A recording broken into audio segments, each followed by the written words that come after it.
시편 88편은 어쩌면 가장 어둡고 힘들고 우울한 시라고 볼 수 있습니다. 시작부터 끝까지 탄식으로 시작해서 탄식으로 끝맺음을 맺고 있는 것입니다. 마지막 18절을 보시면 시편 기자는 마지막 고백에 내가 어둠에 있다고 고백하는 것입니다. 시편 88편은 1절부터 5절까지 그리고 6절부터 18절까지 크게 두 부분으로 나눌 수 있습니다. 1절부터 5절까지는 하나님께 부르짖는 시편 기자, 그리고 6절부터 18절까지는 본인이 처해 있는 그 고통의 원인이 하나님이라고 부르짖는 것입니다. 즉 1절과 2절을 보시면 시편 기자는 하나님을 부르짖는데 유일한 소망이 바로 하나님 한 분 되심을 믿으며 하나님께 부르짖고 있습니다. 그리고 3절에서 5절까지는 자신이 처해진 그 상황으로 인해서 하나님께 부르짖습니다.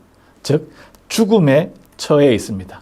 3절에 보시면 생명은 수월에 가까웠다라고 기록되어 있습니다. 4절은 무덤에 내려가는 자 같다. 그리고 5절은 죽임을 당하여 무덤에 죽은 자 같다라고 기록되어 있습니다. 결국 주의 손에서 끊어진 자라고 말하는 것이죠. 너무나 힘들고 정말 죽음의 그 상황에서 시편 기자는 하나님을 부르짖고 있습니다. 근데 6절부터 18절까지 보시면 내가 지금 시편 기자가 겪고 있는 이 고통과 이 어려움이 하나님 때문이라고 말하는 것이죠. 6절에 보시면 뭐라고 기록합니까? 주께서 나를 깊은 웅덩이와 어둡고 음침한 곳에 두셨다. 그리고 7절은 주의 노가 나를 심히 누르시고 8절에 친구들과 가족들이 시인을 떠났습니다. 그리고 9절에서 12절 보시면 하나님의 존재 자체를 의심하는 것처럼 보입니다. 10절을 보시면 주께서 죽은 자에게 기이한 일을 보이시겠나이까 유령들이 일어나 주를 찬송하리이까. 자신이 죽은 자처럼 나는 아무것도 할 수 없다고 말하고 있습니다. 이것은 시인의 극심한 고통을 인해서 하나님의 임재를 부르짖는 표현을 이렇게 표현한 것이죠. 여러분 우리가 가장 고통스러울 때가 바로 이런 것입니다. 하나님께 부르짖었지만 하나님께서 응답하지 않고 대답이 없고 정말 단절된 것처럼 느껴질 때 우리의 가장 큰 고통인 것입니다. 13절에서 18절까지 보시면 시인이 얼마나 참 비참한 상황이 있고 절망적이고 죽음과 공포, 외로움에 처해 있는지 기록되어 있습니다. 15절에 보시면 내가 어릴 적부터 고난을 당하여 죽게 되었사오며 주께서 두렵게 하실 때에 당황하였나이다. 어렸을 때부터 고난을 당하여 죽게 된 그런 어려움과 아픔이 있는 거죠. 오랫동안 고통을 당한 것입니다. 그리고 마지막 끝까지 어둠 가운데 있게 되었다고 시편 기자는 고백하는 것입니다. 여러분 이 시편 88편의 말씀을 묵상하면서 깨닫게 되는 것은 여러분 우리가 겪는 이 고난과 이 아픔, 이 어려움 때론 내가 다 이해할 수 없다는 것입니다. 우리에게 일어난 그 고난과 어려움, 그 아픔을 우리의 머리로 다 이해할 수 없고 해석할 수 없다는 것입니다. 또 한 가지는 나의 이 고난과 이 어려움이 하나님이 나에게 저주하는 것이 아니라는 것이죠. 시인은 자신의 그 고통과 괴로움의 원인이 하나님이라고 고백하지만 주께서 이 모든 것들을 행하셨다고 고백하지만 분명한 것은 끝까지 하나님 안에 머물고 있다는 것입니다. 아무리 힘들고 어려워도 끝까지 하나님 안에 머물러 있어야 하는 것입니다. 사랑하는 우리 모든 성도들도 아무리 힘들고 어렵고 고난이 와도 하나님 안에 머물러 있고 하나님을 부르시는 우리 성도들 되시기를 소망합니다.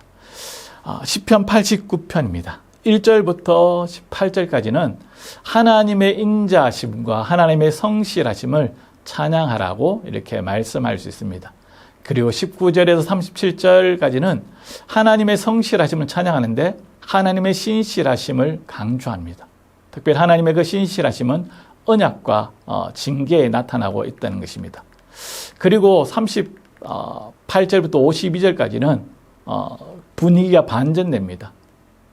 하나님을 향한 그 신뢰가 흔들리는 것이죠. 그런데 시인은 이 모든 다윗 왕조의 파괴가 하나님께 책임이 있다고 고백하는 것이죠.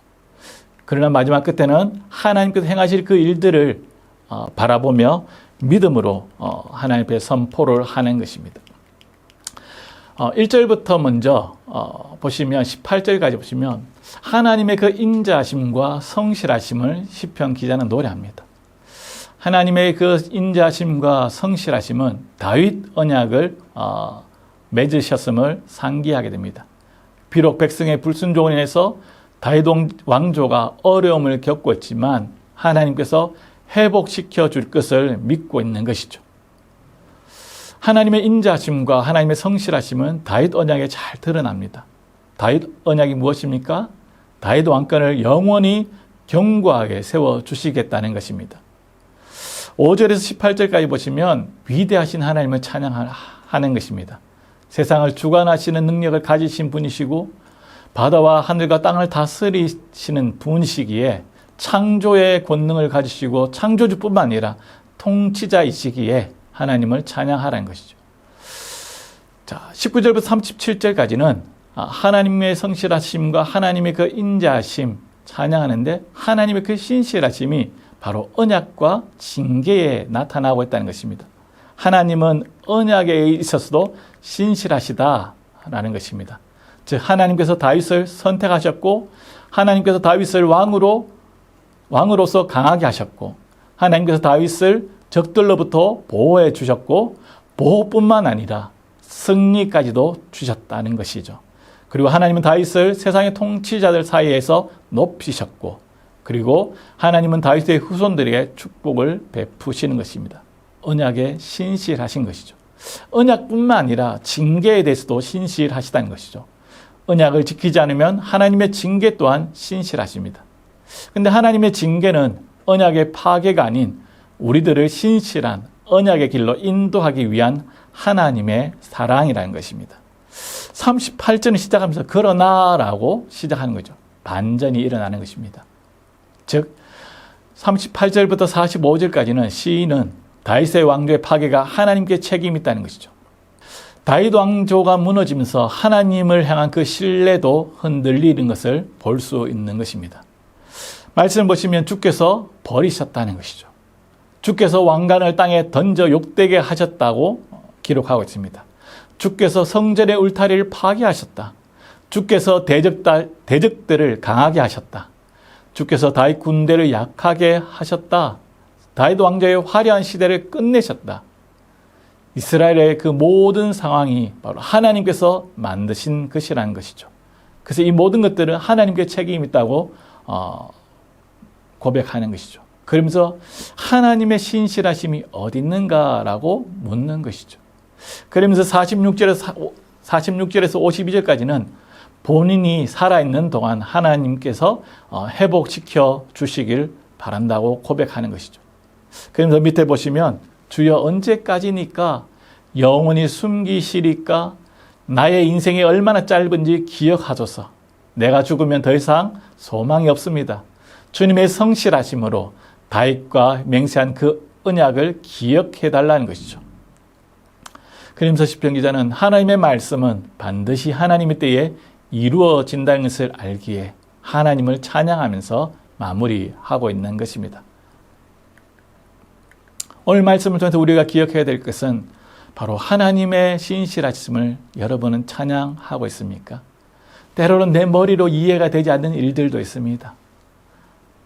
그럼에도 불구하고 하나님은 선하시고 하나님은 공의로우시고 하나님이 온 우주 만물을 통치하시는 분임을 믿고 찬양할 수 있는가 하는 것입니다. 우리는 내 뜻과 내 생각과 다르게 모든 일들이 일어난다 할지라도 하나님의 신실하심을 믿고 하나님을 찬양하고 하나님께 감사할 수 있어야 하는 것이죠.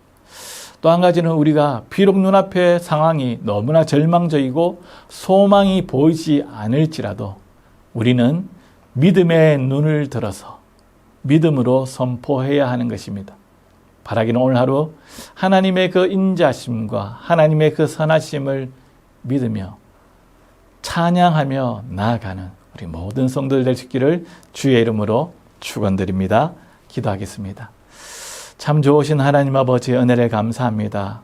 우리의 삶 속에 때로는 내가 이해가 되지 않는 그 아픔과 고난이 있음을 고백합니다. 그때의 하나님, 그래도 하나님의 그 선하심과 하나님의 그 인자하심을 믿으며 하나님은 여전히 신실하시기에 우리를 가장 선한 길로, 가장 우리에게 완전한 길로 인도해 주시는 분임을 믿으며 나아가는 우리 성도들 되게 도와주옵소서.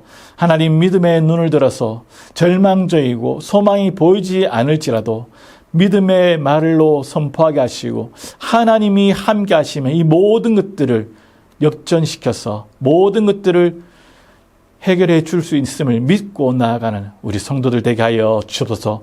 오늘 하루도 주님 때문에 기뻐하고 즐거워하는 하나님을 찬양하는 우리 성도들 되게 하여 주옵소서. 이 모든 말씀 살아계신 예수님 이름으로 기도드립니다. 아멘.